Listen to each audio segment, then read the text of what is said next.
Hello and welcome to my first installment of Dr. Doofenshoots Does Stuff.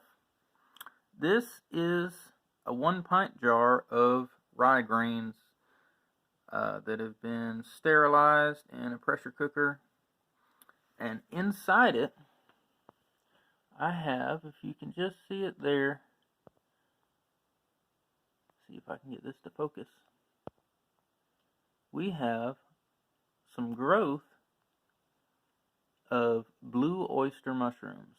That little tiny white spot right there.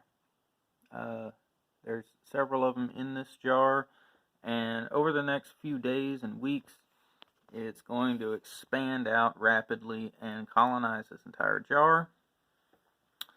I'm getting back into growing mushrooms, obviously. I did it a few years ago. This grain is actually from 2017. It's been sitting in a bucket in my closet. And yeah, I just thought I would share that as my first video,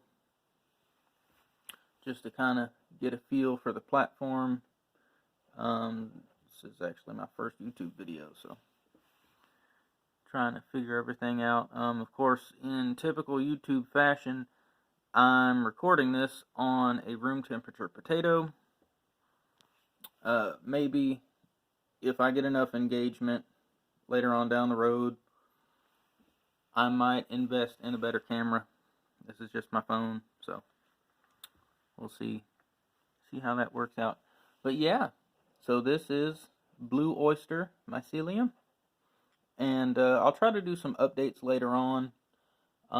This is eventually going to be expanded out into a 5-gallon bucket full of pasteurized sawdust, and I'll drill some holes in the bucket, and hopefully here within the next couple of months I'll have some fresh blue oyster mushrooms just in time to start making squirrel stew and rabbit stew.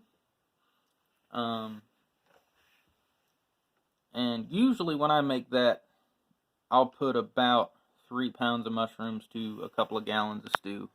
I really like my mushrooms. And these are among the best for stews and soups. And they're also excellent to grow during the winter, because they like to fruit in cooler weather.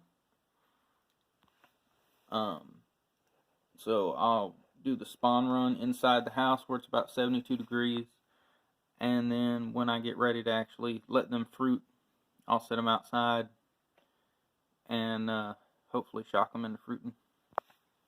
So we'll see. It's also good to actually let these fruit outside because these are very heavy on spores, and they mature very quickly. So you'll see a couple of tiny mushrooms pop out of the holes in the sides of the bucket, and then if you're a day late in harvesting them, generally they take about 4 days to go from primordia all the way to harvestable mushrooms. If you're a day late harvesting those mushrooms, they will absolutely dump spores everywhere.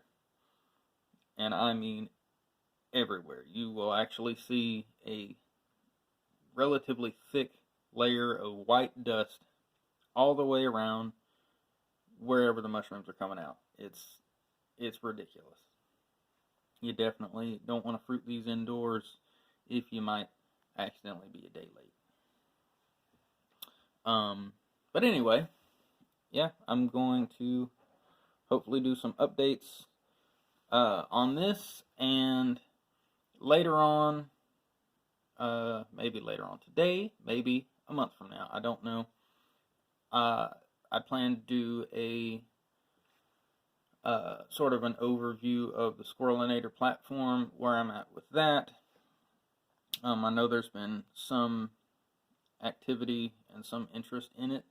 To be honest,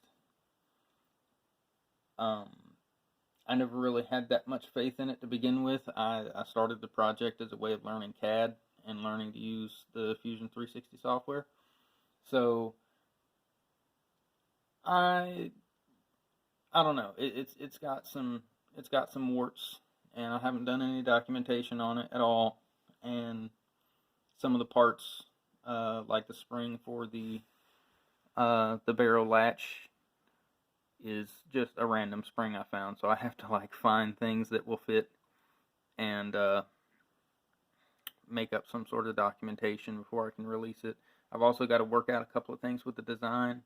The one that actually had some interest, the 22 Magnum Survivornator barrel, that one's got some issues that need to be worked out. The lockup isn't quite tight enough with that long barrel pulling it down, and it's this whole big thing. So I will get back to that later on whenever I can sit down and sort of get my head straight and go over everything. But for now, enjoy these jars of mushroom mycelium. Thanks. Have a good one.